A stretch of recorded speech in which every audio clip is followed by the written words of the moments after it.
Types of preference shares, equity shares कोई type नहीं होते। टाइप्स ऑफ प्रेफरेंस शेयर्स, ठीक है। उसमें सबसे पहला आता है आपका, वैसे तो पहला क्या, मैं एक साथ सब लिख लेता हूं। Convertible preference shares, non convertible,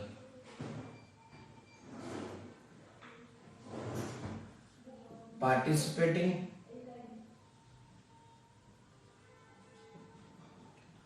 and non participating.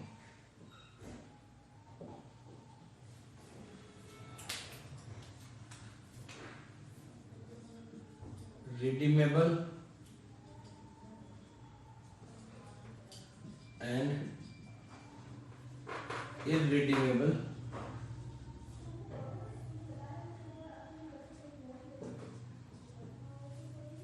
Clear. क्या होते हैं प्रेफरेंस शेयर्स के टाइप। एक होता है आपके पास cumulative and non cumulative preference shares, ठीक है। Convertible, non convertible. कन्वर्टिबल का मतलब होता है ऐसे प्रेफरेंस शेयर जिसको हम प्रेफरेंस शेयर से किस में चेंज कर सकते हैं, इक्विटी शेयर्स में, उसको क्या बोलेंगे, कन्वर्टिबल प्रेफरेंस शेयर्स। ऐसे प्रेफरेंस शेयर जिसको हम प्रेफरेंस शेयर से इक्विटी शेयर्स में चेंज नहीं कर सकते, वो नॉन कन्वर्टिबल आएगा, ठीक है। मैंने एक चीज समझाई थी, इसके अंदर rate of dividend, rate of dividend क्या होती है, फिक्स्ड होती है, बताया ना। इसका मतलब प्रेफरेंस शेयर को एक फिक्स्ड अमाउंट ऑफ डिविडेंड देने के बाद भी एक्स्ट्रा कोई प्रॉफिट बचता है, उसमें अगर इनको शेयर देंगे तो वो क्या कहलाएगा, आपका पार्टिसिपेट। कि भाई आपका 10% जो देना था दे दिया, अभी भी प्रॉफिट बहुत बचा हुआ है, तो लो चलो थोड़ा और इनको। नॉन पार्टिसिपेटिंग का मतलब क्या है, जो रेट ऑफ डिविडेंड फिक्स्ड हुई है वो हमने आपको दे दी है, अब और कुछ मिलने वाला नहीं। That is extra profit, no extra. Redeemable within 20 year, 20 साल के अंदर अंदर जिसको पेमेंट वापस देना है, किसको देना होगा, शेयर होल्डर को, जिन्होंने ये शेयर्स को खरीदे, तो वो क्या कहलाएंगे आपके रिडीमेबल। लेकिन जिसको पैसा देना है बाइंडिंग अप के टाइम पे, कंपनी बंद होगी तो पैसा मिलेगा, बाकी कंपनी वाइंड अप होगी तभी पैसा मिलेगा, तो वो क्या कहलाएगा आपका,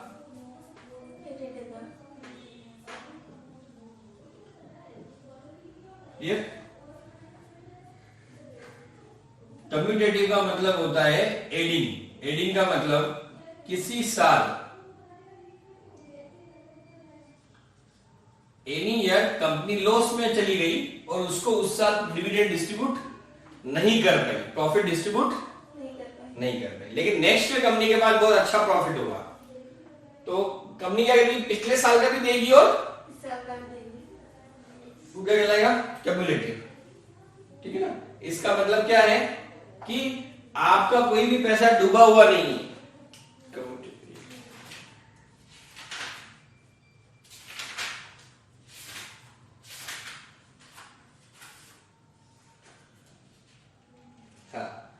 क्यूमुलेटिव है ना। इसका मतलब क्या है, आपको किसी ईयर प्रॉफिट नहीं हुआ है, आपको डिविडेंड नहीं मिला, इसका मतलब जीरो नहीं हो गया। हम जब प्रॉफिट हुआ तब हम पास्ट ईयर का मिला के आपको एक साथ पेमेंट दे देंगे, ठीक है ना। Last year and current year. लेकिन नॉन कम्युलेटिव में क्या होगा, जिस ईयर का प्रॉफिट है हमारे पास हम उसी ईयर का देंगे, पिछले सालों का हम नहीं दे पाएंगे, उसको हम नहीं दे पाएंगे, तो वो क्या कहलाएगा, क्लियर हुआ। कन्वर्टेबल में जिसको हम इक्विटी शेयर्स में चेंज कर सकते हैं, जिसको नहीं कर सकते non convertible. Participating extra profit में भी शेयर होता है पार्टिसिपेटिंग, और एक्स्ट्रा प्रॉफिट में शेयर नहीं होता वो नॉन पार्टिसिपेटिंग। उसके बाद आगे क्या है, जिसको कंपनी अपनी life time with in 20 years में जिसको पैसा देती है वो रिडीमेबल, और जो कंपनी वाइंड अप होते समय पैसा देगी वो क्या कहलाएगा, इरिडीमेबल। क्यूमुलेटिव का मतलब क्या है कि जिसमें किसी मतलब पुराने सालों का भी एड ऑन करके हम लोग किसी पर्टिकुलर ईयर में पेमेंट कर सकते हैं। अगर कभी लॉस हो गया, पहले नहीं दे पाए तो हम एड ऑन करके उसको दे देंगे। लेकिन नॉन कन्वर्टेबल में क्या होगा, पुराना वाला नहीं होगा, सिर्फ जिस ईयर में प्रॉफिट है उसी ईयर का हम देंगे, इसके अलावा दूसरा नहीं देंगे। तो वो क्या कहलाएगा आपका नॉन।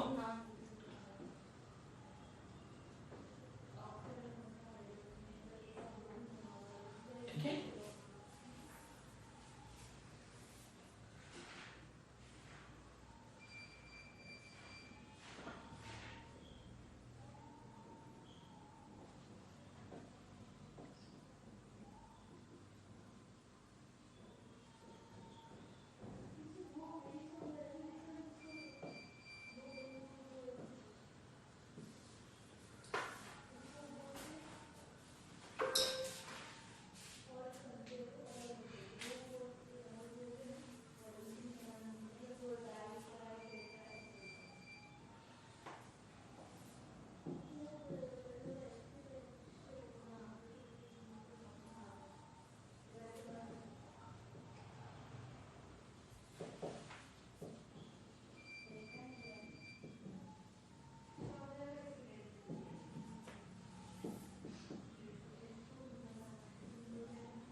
देखो अब इस बुक में जो टॉपिक है वो क्या है, हम शेयर्स को इशू कर रहे हैं। इशू में ये दो तरह के इशू होता है, पब्लिक इशू होता है private placement of share. Private का मतलब जहाँ प्राइवेटली पैसा लग जाता है तो वो होता है प्राइवेट प्लेसमेंट। ठीक है, लिखा हुआ है यहाँ पे, यहाँ पे कुछ सिलेक्टेड ग्रुप सिलेक्टेड लोगों को इशू कर दो, पैसा ले लो खत्म। हम बात क्या कर रहे हैं, issue of shares in market. Public में शेयर्स को इशू करना है, किसके लिए क्या करना है, पब्लिक में शेयर्स को इशू करना है। अब पब्लिक में शेयर्स भी दो तरह के इशू होता है। मेरे पास बिल्कुल पैसा नहीं है, मुझे बिजनेस शुरू करना है, पैसा लेने के लिए मैं क्या मार्केट में शेयर्स को इशू करता हूं। दूसरा ऑप्शन होता है मेरे पास पैसा तो है, मेरा बिजनेस चालू हो गया है, आज अब मुझे कोई एसेट लेनी है, मेरे पास लिक्विड में पैसा तो मैंने उसके बदले क्या दे दिया, शेयर्स। तो वो कहलाता है issue of shares other than. पहला क्या ऑप्शन है कि शेयर इशू किए हैं, बिजनेस में चालू कर रहा हूं, पैसे फंड की जरूरत है, शेयर को इशू किया और मार्केट से पैसा लिया और मेरा बिजनेस चालू कर दिया। उससे बदले में हम उनको क्या देंगे, डिविडेंड दे देंगे। दूसरा होता है कि मेरा बिजनेस चल रहा है, या बिजनेस चलने के लिए जो भी पैसा चाहिए वो तो मिल गया, अब मुझे एसेट खरीदनी हो, मेरे पास लिक्विड में पैसा नहीं।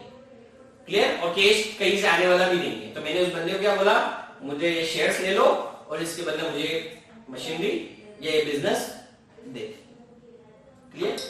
अब होता है अगर आपने बिजनेस स्टार्ट करने के लिए कोई शेयर्स इशू किए हैं तो पैसा या तो आप एक साथ एक ही इंस्टॉलमेंट में ले रहे या एक से ज्यादा इंस्टॉलमेंट में ले। ठीक है, वो चीज हमको यहाँ पे ध्यान रखना। सर डिविडेंड का मतलब क्या होता है कि पहले जो अमाउंट प्रॉफिट जो है वो डिस्ट्रीब्यूट करते हैं डिविडेंड के रूप में। मतलब जैसे आपको पार्टनरशिप फर्म होती है तो पार्टनर को प्रॉफिट बढ़ता है, या पार्टनरशिप फर्म या कंपनी है, कंपनी में क्या शेयर होल्डर जो होते हैं उनको बढ़ता तो प्रॉफिट है, लेकिन उसका नाम क्या दिया है, ठीक है। अब अगर मैं बात करूं amount received in one instalment, ठीक है, तो एंट्री बनेगी आपकी bank account debit to equity oblique preference share application account.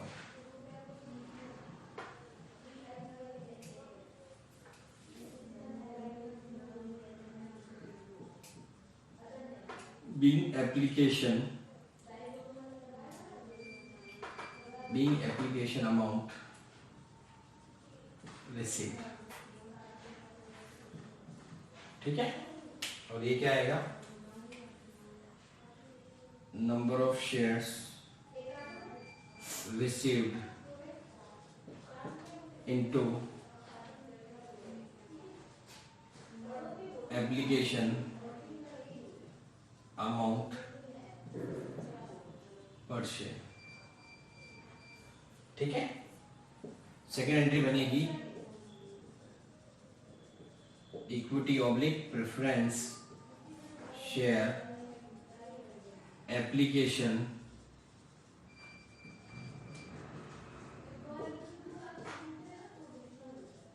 To equity oblique preference share capital account. Clear? being application amount transfer to capital. Clear? और यहां आएगा number of share allotted into application amount पर share. दोनों में difference ध्यान रखना है ना. यहाँ मैंने लिखा नंबर ऑफ शेयर्स रिसीव्ड और यहाँ क्या लिखा है नंबर ऑफ शेयर्स. दोनों में डिफरेंस है. जब क्वेश्चन आएगा तब मैं समझूंगा. Clear? Note point. Amount received in more than one instalment.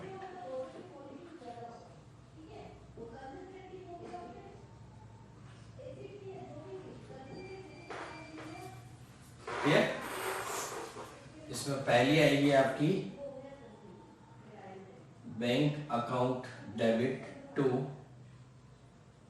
Equity oblique preference share application account. आपको एप्लीकेशन शॉर्टकट में नहीं लिखना, पूरा लिखना है. प्रेफरेंस पूरा लिखना है. शॉर्टकट से मैं मेरे लिए यूज कर रहा हूं. ठीक है? Being application amount received. Narration के नंबर मिलते हैं, ध्यान रखना. ठीक है? Number of share received into application amount पर शेयर. सर एग्जाम में तो ये जनरल के 5 से 6 आते सर सारे.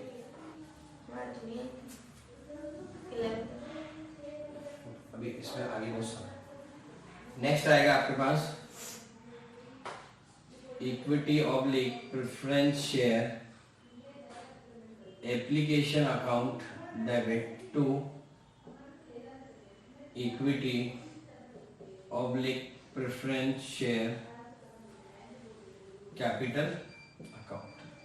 वही एंट्री वापस फर्स्ट एंट्री वही रहेगी ना. Being application amount transfer to capital account.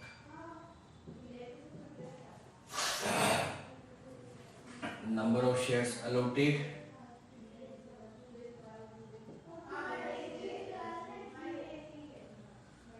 into application amount पर share.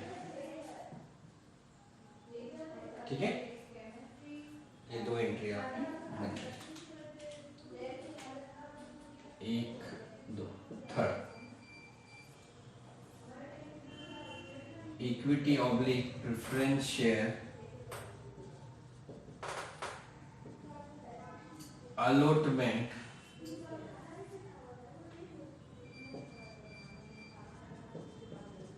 account debit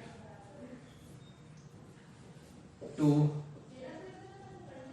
equity oblique preference share capital.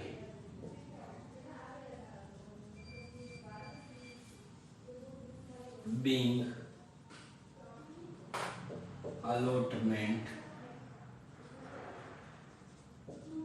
amount due.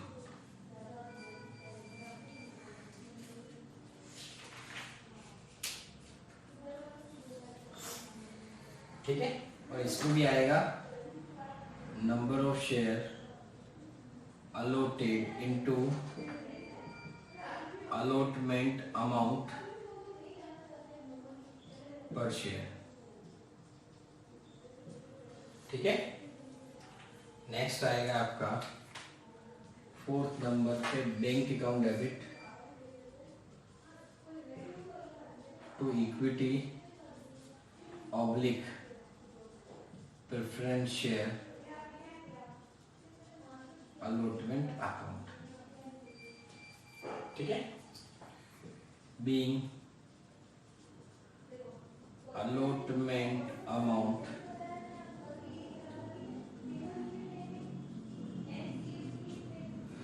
ठीक है। नेक्स्ट 5th नंबर पे equity oblique preference share first call account debit to equity oblique preference share capital account.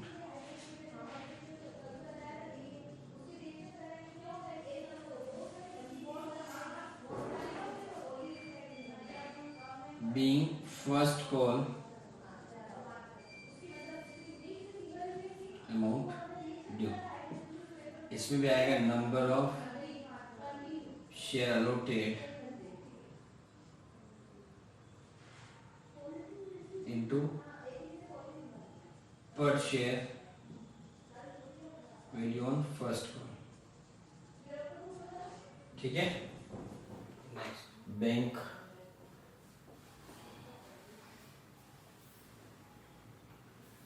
Last equity preference share first call bank account debit to equity oblique preference share first call being first call amount received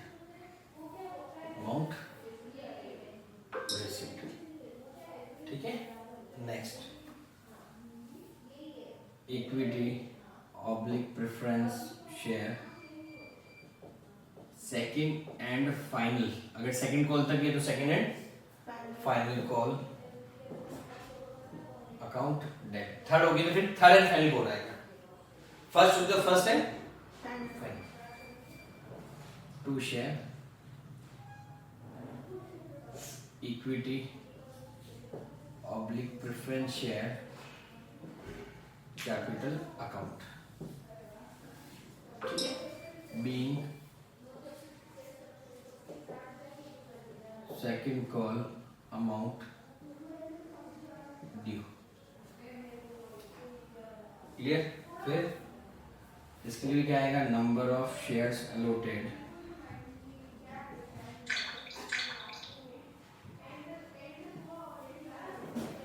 into per share value। ठीक है। And bank account debit to share second and final call account. Clear. और यह आएगा being second call amount received. Clear. पक्का note कर।